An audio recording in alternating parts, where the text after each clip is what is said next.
1월 18일 엎드림 새벽 예배를 하나님께 올려드리겠습니다. 기도하겠습니다. 하나님 아버지, 이 새벽에도 저희를 깨워주시고 하나님께 기도할 수 있는 은혜 주시니 감사를 드립니다. 하나님을 향한 저의 이 간구와 또 이 진솔한 신앙 고백이 아버지의 사랑을 체험할 수 있는 은혜의 시간이 될 수 있도록 함께하여 주시옵소서. 예수님의 이름으로 기도합니다. 아멘. 찬송가 314장 하나님께 찬양 올려드리겠습니다.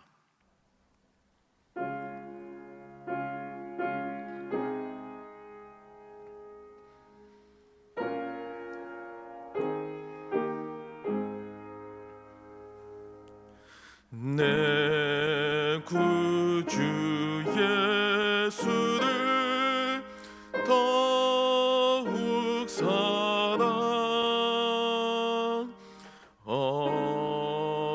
엎드려 비는 말 들으소서.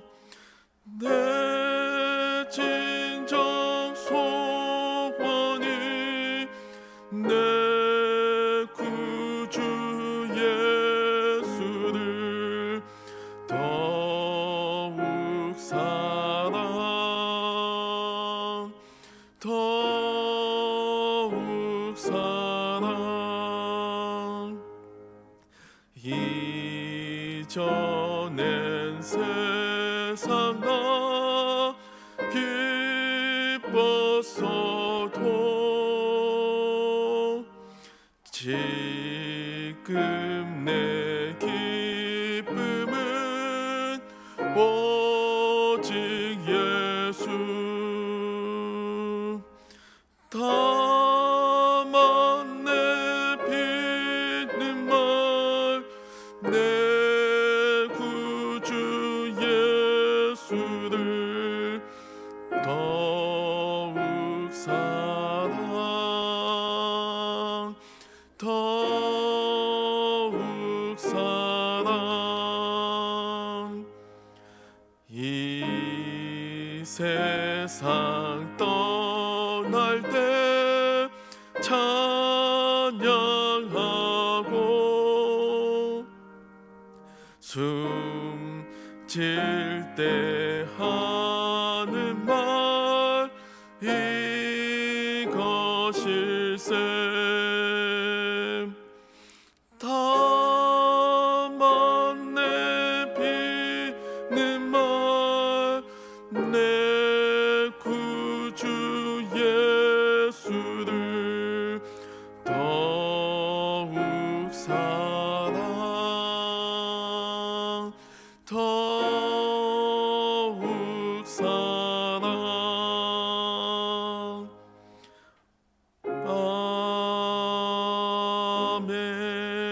아멘. 오늘 우리에게 주시는 하나님 말씀은 요한복음 5장 39절로 47절까지의 말씀입니다.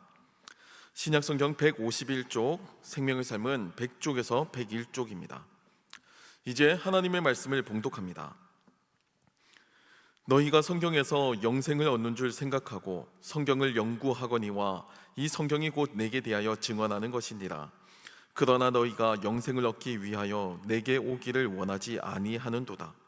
나는 사람에게서 영광을 취하지 아니하노라. 다만 하나님을 사랑하는 것이 너희 속에 없음을 알았노라. 나는 내 아버지의 이름으로 왔음에 너희가 영접하지 아니하나 만일 다른 사람이 자기 이름으로 오면 영접하리라. 너희가 서로 영광을 취하고 유일하신 하나님께로부터 오는 영광은 구하지 아니하니 어찌 나를 믿을 수 있느냐. 내가 너희를 아버지께 고발할까 생각하지 말라. 너희를 고발하는 이가 있으니 곧 너희가 바라는 자 모세니라. 모세를 믿었더라면 또 나를 믿었으리니 이는 그가 내게 대하여 기록하였습니다. 그러나 그의 글도 믿지 아니하거든 어찌 내 말을 믿겠느냐 하시니라. 이 말씀은 살아계신 하나님의 말씀입니다. 아멘. 전국적으로 우리나라에 자칭 예수라고 주장하는 사람들의 숫자가 약 100여 명에 달한다고 합니다. 이것은 문제시가 되고 또 도드러진 그런 현상들만 파악했을 때 약 100여 명이지, 실제로 음지에 숨어 있는 사람들, 더 비밀스러운 그런 집단들까지 살피면 아마 더 많이 있을 거라고 사람들은 추측하죠. 시간이 지남에 따라서 이 단체들의 거짓이 드러나게 되고 또 사이비 이단으로 규정되기도 하지만, 이 자칭 예수라고 주장하는 사람들은 끊임없이 계속 등장하고 있습니다. 역사적으로 수많은 자칭 예수가 있었지만 모두가 다 거짓이었습니다. 하지만 그럼에도 여전히 끊임없이 이 자칭 예수라고 하는 사람들은 계속해서 나타나고 있다는 겁니다. 이 중에는 자신이 가짜라는 사실을 스스로가 알면서도 속이는 사람들도 있는 반면에, 정말 자기 자신을 메시아라고 믿고 있는 사람도 있습니다. 앞서서 자신이 가짜라는 것을 알면서 사람들에게 속이는 사람은 사기꾼이라고 할 수가 있겠죠.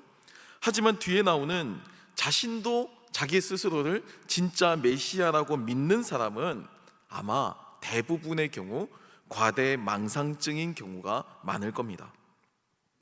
이 과대망상증은 자신이 실제보다 훨씬 더 위대하다고 또 더 특별한 존재라고 믿는 그 왜곡된 신념을 말합니다.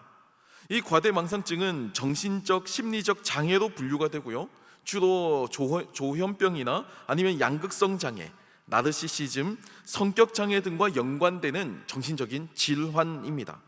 대인관계나 직장생활, 가정이나 사회생활에서도 문제를 일으킬 수 있고요, 또 자신을 비현실적인 존재 또는 초현실적인 존재로 왜곡하고 있기 때문에, 그렇게 인식하기 때문에 타인과 대인관계에 있어서 부정적인 영향을 끼칩니다.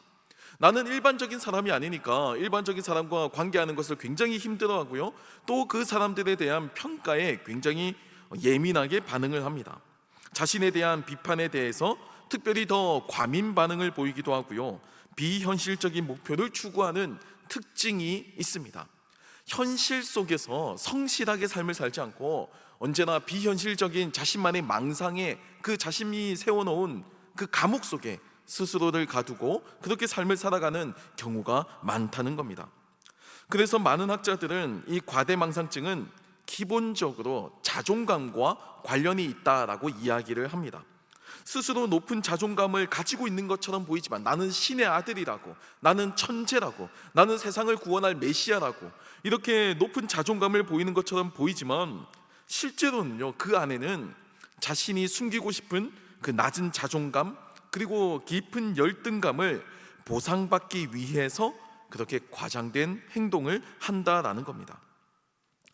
그러다 보니까 현실을 인정하지 않고 자신이 세워놓은 그 망상을 더 공고히 합니다.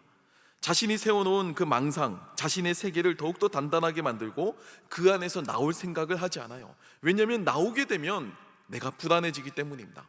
나는 그 안에 있어야 나는 안정감을 느끼기 때문이에요. 어찌 보면 과대망상이 없으면 내 모습이 너무나도 초라하기 때문에 그 사실을 받아들이지 못하기 때문에 나오지 못한다고 볼 수도 있습니다. 오늘 이 새벽에 저희가 읽은 이 요한복음은 사복음서 가운데서도 가장 늦게 기록된 복음서라고 할 수 있습니다. 약 AD 92년부터 그 이후까지 이렇게 늦게 보기도 합니다. 복음서는 저마다 각각의 특징이 있습니다.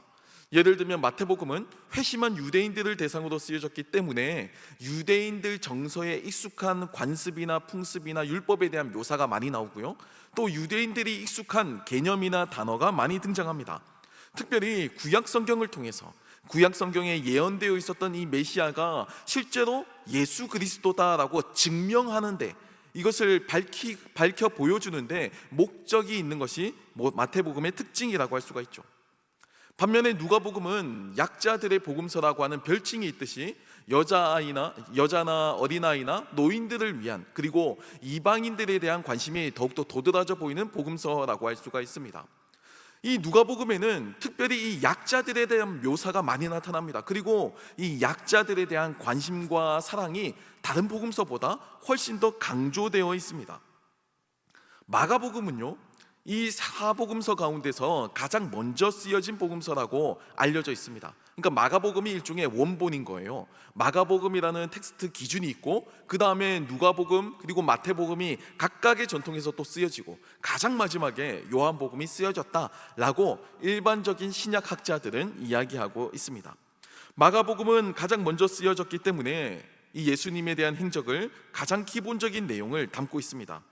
모두가 다 이 예수님에 대한 그 사건을 경험하고 목격하고 경험한 사람들이 그 내용을 자신의 입장에서 자신의 관점에서 서술한 것이 사복음서라고 할 수가 있죠. 그러니까 예수님에 대한 사건이 여기 있고 이 사건을 옆에서 본 사람이 마태복음, 또 옆에서 본 사람이 누가복음, 뒤에서 본 사람이 마가복음, 앞에서 본 사람이 요한복음.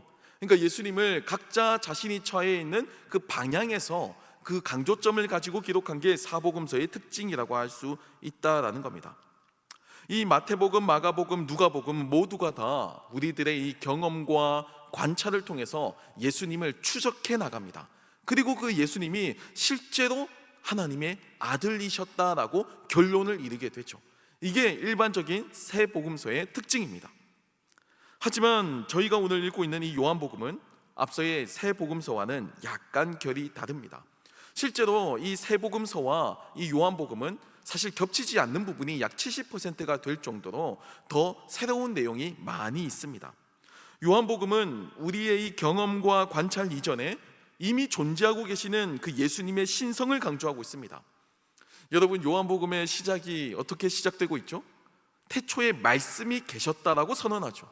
그러니까 창세기의 내용을 그대로 인용을 해서 아예 그 말씀이 태초부터 계셨는데 그 말씀이 우리 가운데 나타나게 되셨고 그분이 예수 그리스도시라고, 그분이 하나님의 아들이시라고 이렇게 증명하고 증거하고 있는 겁니다. 예수님께서 뭔가 우리가 경험하거나 관찰하거나 꼭 증명해내기 이전에 이미 예수님은 삼위일체 하나님이시라고 가장 분명하게 초반부터 선언하는 이 성경이 바로 요한복음의 특징이라는 겁니다. 하지만 오늘 본문은 이 안에서도 여전히 사람들 사이에 이 예수님에 대해서 설왕설래하는 모습을 보여주고 있습니다. 논쟁이 이어지고 있어요. 오늘 본문 39절과 40절 말씀을 보면요, 너희가 성경에서 영생을 얻는 줄 생각하고 성경을 연구하거니와 이 성경이 곧 내게 대하여 증언하는 것이니라. 그러나 너희가 영생을 얻기 위하여 내게 오기를 원하지 아니하는도다 라고 기록하고 있습니다. 여러분, 당시 성경은 구약 성경만이 존재하고 있을 때였습니다. 구약 성경은요, 유대인들의 역사를 담고 있죠. 그들의 민족적 정체성을 보여줍니다. 그러니까 구약 성경 속에서 유대인들이 다른 민족들과 구별되는 자신들만의 기준을 가지고 있더라라는 겁니다. 그 말은 성경이 유대인들에게 종교가 아닌 그들에게는 역사이자 삶 그 자체였음을 보여줍니다. 성경은 그들의 언어이고 문화이고 전통이고 가치관이었어요. 정치, 경제, 문화 전 영역은 이 성경을 통해서 해석이 되었고요, 또 이 성경을 통해서 결정되었습니다. 올바른 길과 잘못된 길을 가늠하고 이것이 우리의 나아갈 국가적인 목표와 지향점이고 또 이것은 우리가 피해야 할 길이라는 것을 보여주는 그 기준점이 바로 성경이었다는 겁니다. 더군다나 예수님 당시 이 유대인들은 이미 아픈 그 역사를 경험했습니다. 북이스라엘과 남유다의 분열, 그리고 이 멸망이라는 아픔의 역사를 경험한 이후였어요. 나라의 멸망과 또 바벨론의 포로가 되어서 끌려간 사건 이후에 유대인들은 정서적인 패닉을 경험하게 됩니다.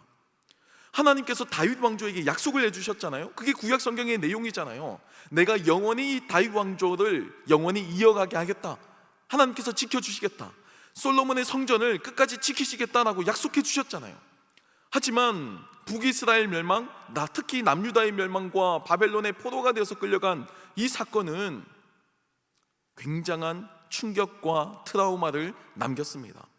다윗 왕조는 끊어지게 되었고요, 명시적으로는, 그리고 솔로몬 성전은 무너지게 되었죠. 이 사건은 유대인들에게 깊은 트라우마를 남기게 되었습니다. 그래서 이 사건 이후에 유대인들은 자신들의 역사에 해석이 필요하다는 것을 느끼게 되었습니다. 왜냐하면요, 하나님을 잘 믿는 사람들이 어떻게 이방인들의 손에 핍박받을 수 있느냐라고 하는 질문을 던지기 시작한 겁니다. 어떻게 다윗 왕조가 아무리 우리가 죄를 짓고 부족하고 연약하더라도 저 하나님을 아예 모르는 바벨론 왕조에 의해서 이렇게 처참하게 파괴될 수 있느냐라고 하는 근본적인 질문을 던진 겁니다. 구약의 하박국서나 욥기에서 강렬하게 나타나는 이 주제는 이제 신학에서는 신정론이라고 하는 주제로서 이제 심화되고 발전되게 되었습니다. 이 신정론은 하나님과 정의에 대한 문제를 다루고 있는 내용입니다. 우리가 선한 일을 했는데 왜 악한 결과가 나타났느냐에 대한 질문이기도 하고요, 하나님이 전능하신데도 불구하고 왜 그 전능한 분이 이 전능의 힘을 가지고 이 악을 막지 않으시냐라고 하는 질문이자 외침이기도 합니다.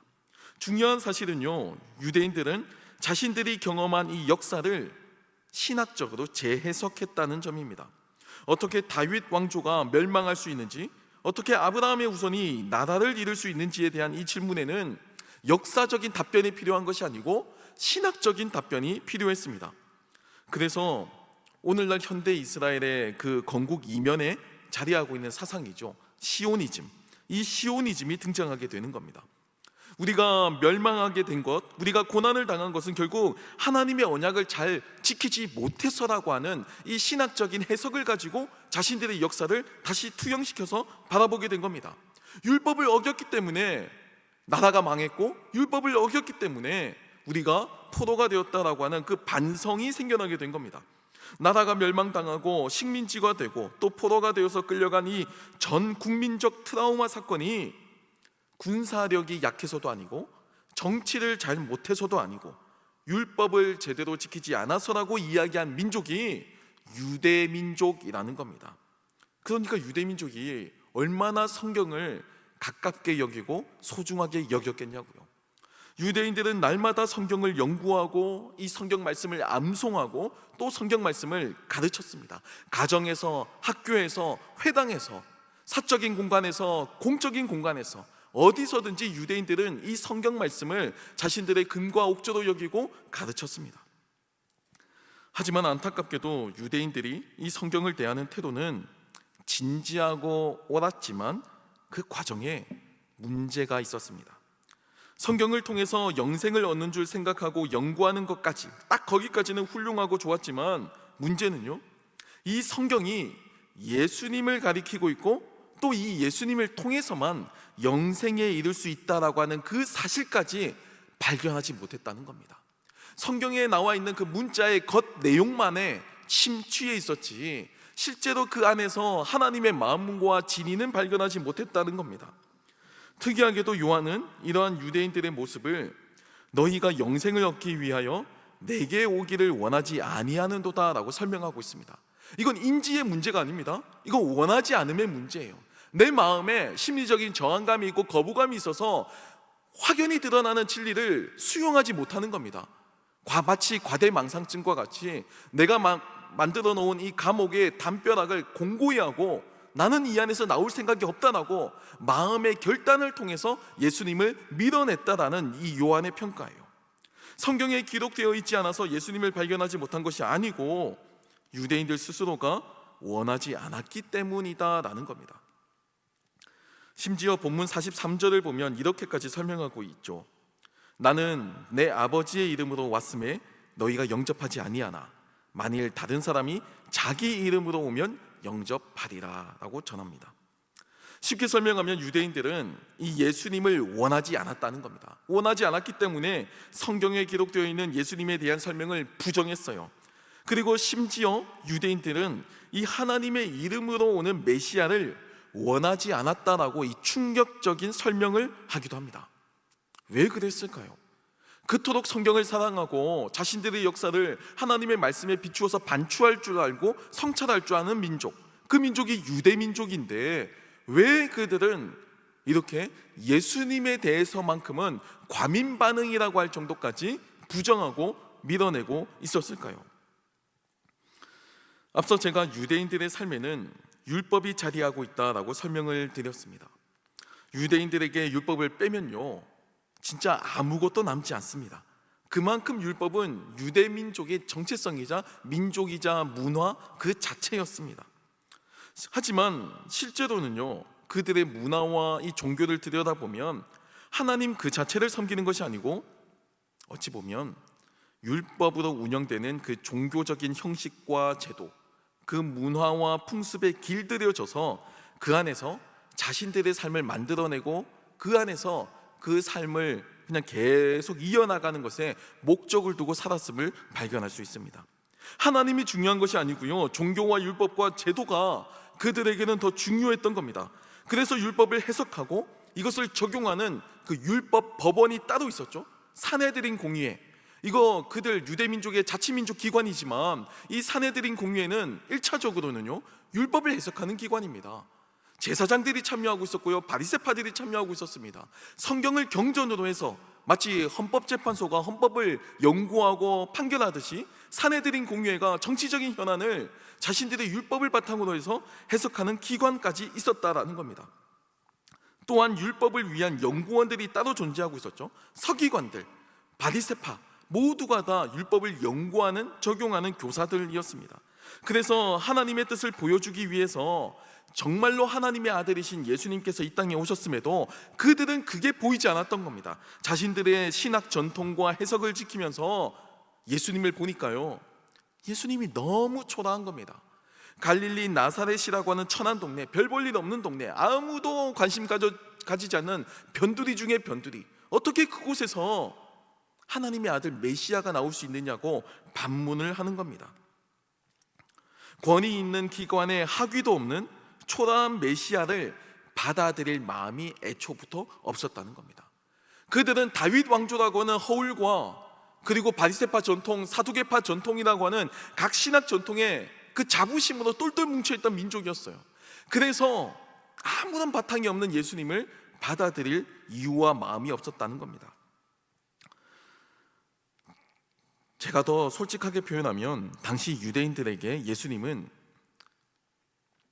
하나님의 아들로 인정을 받지 못한 것을 넘어서서 하나님의 아들이 되시면 안 되는 상황이었어요. 메시아라고 해도 메시아가 되면 안 되는 거였습니다. 왜냐하면 그들이 기대한 메시아는 자신들의 신학적 전통 안에서 해석된 메시아를 기다렸기 때문입니다. 자신들이 이상화한 그 롤 모델을 이렇게 그려놓고 예수님께 끼워 맞춰 보니까 예수님의 외모와 배경이 너무 초라한 겁니다. 그래서 예수님을 후보에서 완전 지워버렸죠. 그래서 그 어떤 증거와 그 어떤 주장이 나타나도, 그 어떤 이적과 기적과 표적이 나타나도 다 부정하고 밀어내는 겁니다. 심지어는 사탄의 대장이 사탄을 이용하고 있다, 이렇게까지 음모론을 펼치기도 했어요. 당시 이스라엘의 여러 파당을 보면요, 바리새파에게 메시아는 율법과 언약의 열쇠로서 주어진 왕이었습니다. 왕 같은 권위와 위엄을 가지고 나타나야 한다라고 기대하고 있었어요. 셀로파에게 메시아는 과격한 혁명을 통해서 대제국을 건설한 군주였습니다. 백전백승의 장수, 그리고 절대적인 위엄과 권력을 가진 절대 군주, 바로 그 모습의 메시아를 기대했죠. 사두개파에게 메시아는 철저히 성전을 중심으로 제의 안에서 해석되는 종교적인 메시아였습니다. 어린 양, 염소로서 표현되는 그 죄사함의 특징을 가진 제사장의 희생제물 그 이상도 이하도 아닌 그 정도의 의미였어요. 이런 상황에서 12명의 제자를 데리고 고아와 과부와 창녀와 장애우들과 함께 어울리는 이 예수님의 모습은 마땅치 않았죠. 그리고 절대 이런 초라한 분을 자신들의 메시아로 인정할 수 없었을 겁니다. 요한은 이렇게 이야기합니다. 본문 44절을 보면 너희가 서로 영광을 취하고 유일하신 하나님께로부터 오는 영광은 구하지 아니하니 어찌 나를 믿을 수 있느냐. 이것이 유대인들을 향한 요한의 질책이었습니다. 자기 만족과 자기 최명과 자기 합리화에 빠져서 유일하신 하나님께로부터 오는 그 영광을 구하지 않고 스스로 누리고 있는 그 자기 파당의 권력과 힘만을 추구하는데 어떻게 예수님을 볼 수가 있느냐라고 하는 반문이었어요. 심지어 이들은 자신들이 그토록 애지중지하는 성경 또한 믿지 않았습니다. 이 요한의 솔직한 고발이죠. 본문 45절과 47절을 보면요, 내가 너희를 아버지께 고발할까 생각하지 말라. 너희를 고발하는 이가 있으니 곧 너희가 바라는 자 모세니라. 모세를 믿었더라면 또 나를 믿었으리니 이는 그가 내게 대하여 기록하였습니다. 그러나 그의 길도 믿지 아니하거든 어찌 내 말을 믿겠느냐 하시니라라고 전합니다. 여기서 말하는 모세는 유대인들이 관용적으로 쓰는 표현인데요, 모세 율법을 뜻합니다. 그러니까 구약 성경에서 가장 중요한 모세 오경, 창출 내민 신을 뜻하는 단어예요. 그러니까 율법을 지키고 그들의 정체성 근거학조처럼 여기는 이 유대인들이 정말로 율법을 따른다면 예수님을 부정할 수 없다는 겁니다. 하지만 유대인들은 겉으로는 모세 율법을 인정하고 존중하고 존경하는 것처럼 보이지만 실제로는 그 율법에서 파생된 자신들이 가공하고 만들어낸 그 종교 생활 안에 갇혀서 그 안에서 내가 믿고 싶은 것을 믿고 내가 인정받는 그 신앙을 하고 있었다는 겁니다.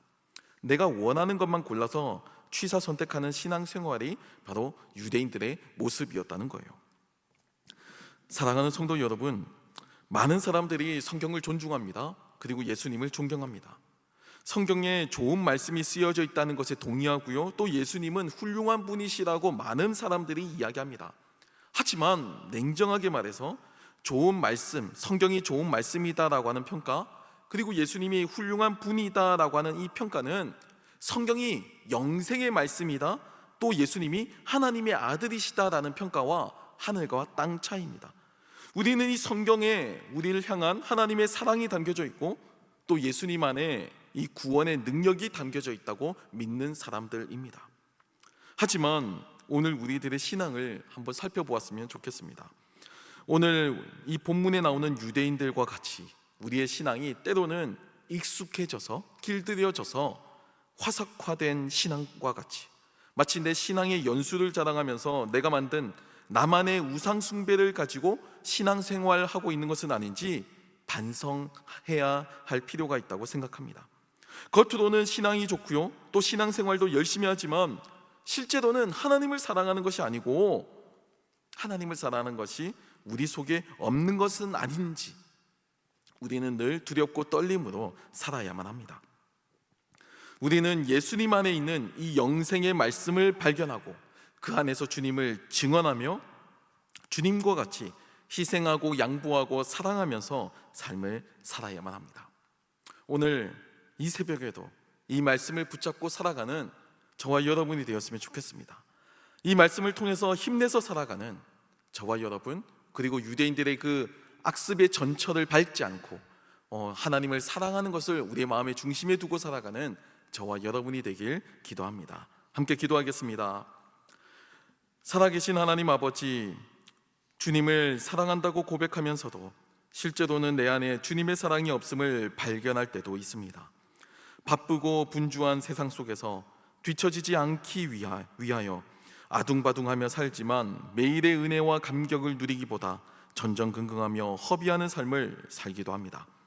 하나님께서 은혜를 주셔서 그 은혜와 감격을 잃지 않고 살아가는 저희가 되게 도와주시옵소서. 교회를 위해서 기도합니다. 연초에 진행되는 모든 사역들 가운데 은혜를 더하여 주셔서 하나님의 뜻에 합당한 모든 사역과 열매가 맺어지게 하여 주시옵소서. 사랑하는 담임 목사님, 우리 안산제일교회를 섬기시는데 부족함이 없도록 주님 능력 주시고 강건케 하여 주시옵소서. 이 시간에도 하나님께 예물을 드린 손길들 또한 있습니다. 이 예물이 쓰이는 곳마다 하나님의 영광이 나타나고 하나님의 나라가 확장되는 데 선용되게 도와주시옵소서. 물질을 통해 드린 마음과 헌신이 하나님께서 흠양하시는 합당한 예물이 되게 하시고 이를 통해 하나님께 영광이요 우리에게도 기쁨이 되게 하여 주시옵소서. 예수님의 이름으로 기도합니다. 아멘. 하늘에 계신 우리 아버지, 아버지의 이름을 거룩하게 하시며 아버지의 나라가 오게 하시며 아버지의 뜻이 하늘에서와 같이 땅에서도 이루어지게 하소서. 오늘 우리에게 일용할 양식을 주시고 우리가 우리에게 잘못한 사람을 용서하여 준 것 같이 우리 죄를 용서하여 주시고 우리를 시험에 빠지지 않게 하시고 악에서 구하소서. 나라와 권능과 영광이 영원히 아버지의 것입니다. 아멘. 이 시간 기도하실 때 나라와 민족 교회를 위해서 그리고 오늘 받은 말씀을 놓고 계속해서 기도의 자리로 나아가겠습니다.